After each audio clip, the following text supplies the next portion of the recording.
Welcome back, brothers and sisters, to the Desire of Ages series. Hope you're well.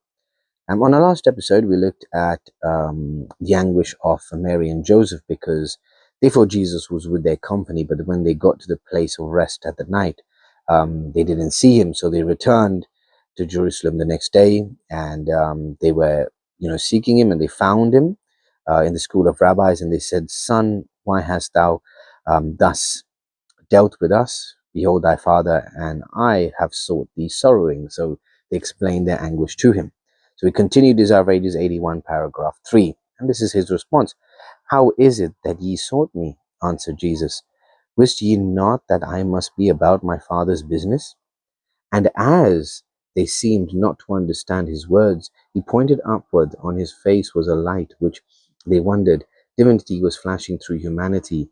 On finding him in the temple, they had listened to what was passing between him and the rabbis, and they were astonished at his questions and answers. His words started a train of thought that would never be forgotten. And his question to them had a lesson. "Wist ye not," he said, "that I must be about my Father's business?" Jesus was engaged in the work that he had come into this world to do, but Joseph and Mary had neglected theirs. God had shown them high honor in committing to them his son. Holy angels had directed the course of Joseph in order to preserve the life of Jesus, but for an entire day they had lost sight of him, whom they should have not forgotten for a moment, and their anxiety was relieved. They had not censored themselves, but had cast the blame upon him. It was natural for the parents of Jesus to look upon him as their own child.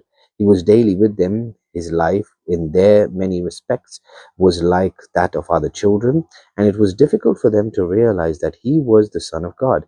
They were in danger of failing to appreciate the blessings granted them in the presence of the world's Redeemer. The grief of their separation from him and the gentle reproof which his words conveyed were designed to impress them with sacredness of trust. So, brothers and sisters, what we see here is, you know, it was probably normal for Joseph and Mary to look upon Jesus and be like, "Well, what did you do? Where did you disappear to?" We do that sometimes ourselves as well.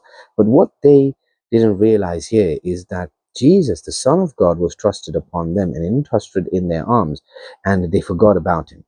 Leaving that aside, they also forgot Jesus' mission, because Jesus came down here to save the world. He did not come here to live a life as a normal child, but instead to be the Lamb of God that takes away the sins of the world. Brothers and sisters, I will see you in the next one. God bless. Take care.